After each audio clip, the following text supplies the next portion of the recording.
tell you a story that I was told not too long ago. This is a good friend of mine.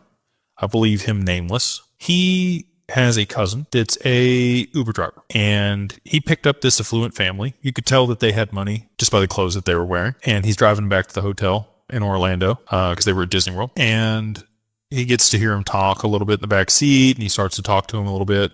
I don't even know if I should say the name of the family. It's a well-known food brand that you would know. You have eaten some of their singles in your lifetime. They have a substantial amount of XRP. A lot of these people that you just mentioned are starting to wake up to this fact. We've had conversations recently with some very large family offices that have started to make significant allocations. There's only 7 million wallets, 7.4 million wallets on the XRPL. If you're here, do you know how rare that is? Like, there's 8 billion people on the planet, and there's only 7, we'll call it 8 million wallets. There's 8 billion people on the planet. There's 8 million wallets. How many Bitcoin wallets are there? There's a lot of Bitcoin wallets at this point.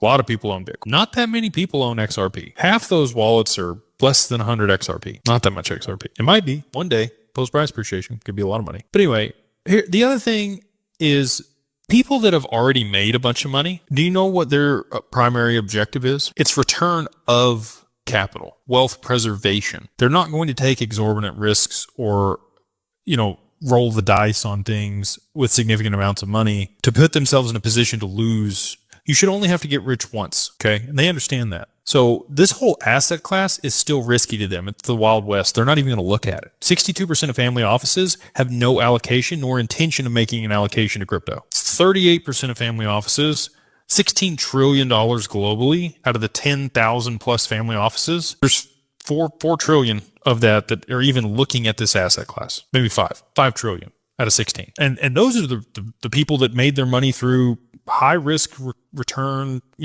investments by starting companies or, doing something very lucrative in order to be able to generate, $1 billion exit. If those people aren't willing to do it, and people, again, the people that have the money, they don't care to risk it. They've already made their money. So that's why, there aren't more. But there are starting to be. I'm literally having a lot of conversations here recently because they see it as a hedge against the losses that could potentially come from the reverse carry trade because of a lot of the information I've put out. Those are the conversations that I'm having now. It's not about, I'm going to make a bunch of money. It's how do I preserve my wealth and use this as a uncorrelated bet that's going to hedge against the losses that I'm going to see from this other stuff unwinding. They're not dumping all, $1 billion that they have into XRP. They're preserving their wealth. And I think that's a mindset shift that a lot of people are going to have post-price appreciation. And again, sorry to get on a soapbox here for people, but, rolling it all on one thing, I view